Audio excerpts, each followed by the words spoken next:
In this video, I'm going to show you how to reduce lag on The Sims 4. Now, one really easy way to reduce lag is to actually change your graphic settings. That is because if you have really intense graphic settings that are ultra realistic and ultra high, then it will actually put significant amount of strain on your computer, hence causing lag.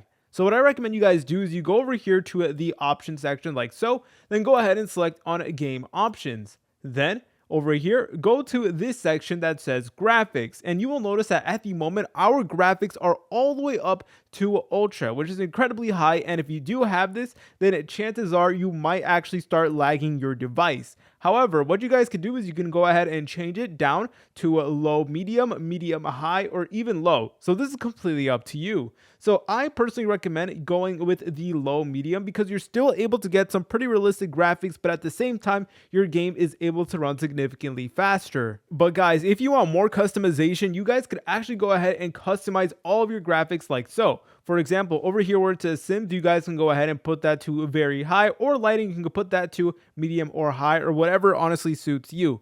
Now over here is where you guys need to really start experimenting and get creative. Try all sorts of different combinations, and maybe one of them will actually reduce lag in your game. So yeah, another really big thing is view distance. So my view distance is all the way high. I'm just going to go ahead and change that to low, and this will actually help us out significantly. And then you guys can go ahead and press on apply changes like so, and then go ahead and just press on OK. But guys, there's many other factors that could contribute to the Sims 4 actually lagging, and that could be within your device itself. So make sure that your device actually does have a sufficient amount of storage, number one, and also that it has a sufficient amount of RAM. And also make sure you are not running any type of other applications or games on your computer. Like, don't try playing two games at once because that will honestly cause your device to lag, and then it will use up a significant amount of your RAM. So it's really important that you guys actually keep that in mind. If you guys found this video helpful, make sure to leave a like and subscribe. I'll see you in the next tutorial.